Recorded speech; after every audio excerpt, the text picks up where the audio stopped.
দর্শক, এই মুহূর্তে রায়ের বাজার বধ্যভূমিতে রয়েছেন সহকর্মী জুমাতুল বিদা। সরাসরি যাব তার কাছে। বিদা,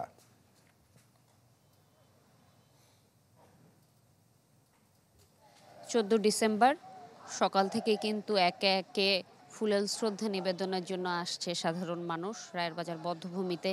ঠিক এই মুহূর্তে যেই বিভিন্ন রাজনৈতিক, সামাজিক, সাংস্কৃতিক সংগঠনের সদস্য আছেন তারাও কিন্তু তাদের ব্যানার নিয়ে, ফুল নিয়ে আসছেন শ্রদ্ধা নিবেদনের জন্য। একটি ভিন্ন আবহে এবারের 14 ডিসেম্বর, যার কারণে সাধারণ মানুষের যেই উপস্থিতি কিংবা অংশগ্রহণ সেটিও কিন্তু একটু হলেও ভিন্ন। ঠিক এই মুহূর্তে দেখছেন যে রাজনৈতিক এক সংগঠনের সদস্যরা আসছে শ্রদ্ধা নিবেদনের জন্য। সকাল থেকেই ধাপে ধাপে বিভিন্ন সাধারণ মানুষ আসছেন শ্রদ্ধা নিবেদনের জন্য, এবং তারা যেটি জানিয়েছেন তারুণ্যের কণ্ঠস্বরে যাতে লালিত হয় স্বাধীনতা, সার্বভৌমত্ব, এবং তার মধ্য দিয়ে আগামীর বাংলাদেশ বিনির্মাণে ঐক্যবদ্ধ থাকবে পুরো জাতি।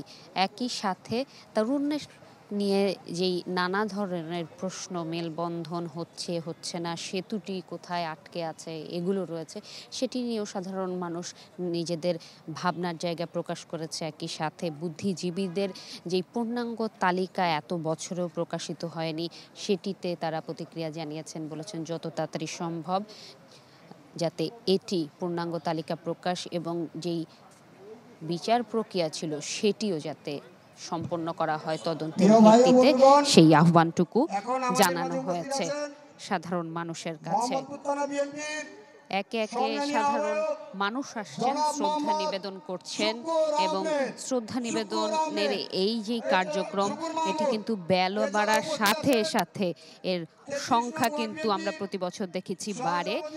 এবং এবারও আসলে এখানে আইন শৃঙ্খলা বাহিনীর সাথে আমরা যখন কথা বলেছি, তারা প্রত্যাশা করছেন যে বেলা বাড়ার সাথে সাথে শ্রদ্ধা নিবেদনের জন্য সাধারণের ঢল নামবে। আইন শৃঙ্খলা পরিস্থিতি নিয়ন্ত্রণের জন্য বিভিন্ন পয়েন্টে তারা দাঁড়িয়েছেন এবং চেষ্টা করছেন যারা শ্রদ্ধা জানাতে আসছেন তারা যাতে স্বাচ্ছন্দ্যে শ্রদ্ধা জানিয়ে দিনটিকে আসলে স্মরণ করতে পারে জাতির সূর্য সন্তানদের এবং সাধারণ মানুষ অর্থাৎ তরুণদের সাথেও আমরা কথা বলার চেষ্টা করেছি। তরুণরা জানিয়েছেন যে তারাও মননে স্বাধীনতা, সার্বভৌমত্বকে লালন করতে চায়, যে কোনো অপশক্তি কিংবা ষড়যন্ত্রকে রুখে দিয়ে সবাই যাতে ঐক্যবদ্ধ হতে পারে সেই আহ্বানটুকু তারাও জানিয়েছেন। একই সাথে পাঠ্যপুস্তক এবং শিক্ষা কার্যক্রমে যাতে এই যেই স্বাধীনতা, সার্বভৌমত্ব, যেই 14ই ডিসেম্বর বীরদের যেই গল্প গাথা, যেই লেখনী তাদের রয়েছে, সেই লেখনীগুলো যাতে পাঠ্যপুস্তক এবং শিক্ষা কার্যক্রমে সংযোগ করা হয়, এবং সেই সংযোজনের মধ্য দিয়ে তারা প্রত্যাশা করছেন যে আরও ভালো করে জানা হবে যাতে সূর্য সন্তানদের এবং সমকালীন যে কোনো পরিস্থিতি মোকাবেলায় প্রেরণা যোগাবে সেই লেখনী, সেই ভাবনা। তাই তারা সেই বন্ধনটুকু অটুট রেখে ঐক্যবদ্ধভাবে এগিয়ে যাওয়ার প্রত্যয় ব্যক্ত করেছেন। এই ছিল তানভীর আমার কাছে এখান থেকে সর্বশেষ। জি বিদা, অনেক ধন্যবাদ আপনাকে আমাদের সঙ্গে যুক্ত হওয়ার জন্য। দর্শক, সহকর্মী জুমাতুল বিদা তিনি জানাচ্ছিলেন রায়ের বাজার বধ্যভূমি থেকে। এবার আমরা একটু ময়মনসিংহের খবর জানবো। সেখানকার এই বুদ্ধিজীবী দিবসের আয়োজন নিয়ে তিনি জানাবেন। সুলতান মাহমুদ কনিক আমার সঙ্গে যুক্ত হয়েছেন। Conic, double million offer Walton fridge কিনে পেতে পারেন 20 লক্ষ টাকা, রয়েছে কোটি কোটি টাকার নিশ্চিত উপহার।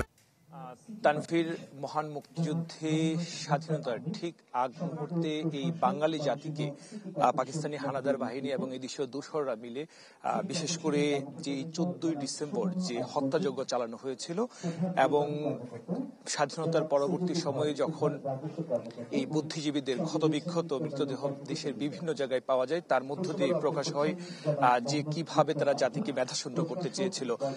স্বাধীনতার পর থেকেই আজকের এই দিবসটি জাতীয়ভাবে যথাযোগ্য মর্যাদায় পালিত হয়ে আসছে।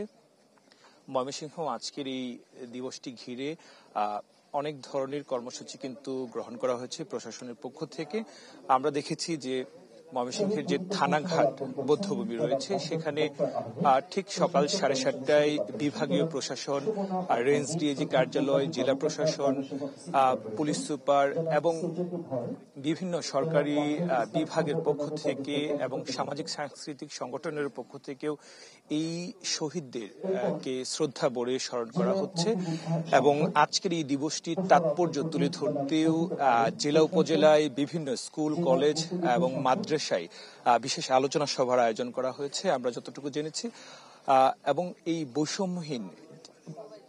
বৈষম্যহীন চেতনাকে ধারণ করে যেন নতুন একটি বাংলাদেশ গড়ার জন্য যে চেষ্টা এবং সংগ্রাম চালিয়ে যাওয়া হচ্ছে তার জন্য যেন সবাই ঐক্যবদ্ধ হয়, সেই বিষয়টি আজকের এই বুদ্ধিজীবী দিবসে কিন্তু যারা এখানে শ্রদ্ধা দিতে এসেছেন তারা কিন্তু এই বিষয়টি বারবার বলছেন যে বৈষম্যহীন চেতনাকে ধারণ করে যেন নতুন একটি বাংলাদেশ গঠনে সবাই এক হয়ে কাজ করতে পারেন। তানভীর। জি, অনেক ধন্যবাদ। ময়মনসিংহ থেকে জানাচ্ছিলেন সুলতান মাহমুদ কনিক। এবারে রাজশাহী বিশ্ববিদ্যালয়ের প্রাঙ্গণ থেকে যুক্ত হচ্ছেন সহকর্মী আবরার সাহেব। জানবো সেখানকার বুদ্ধিজীবী দিবসের আয়োজনের খবর। আবরার।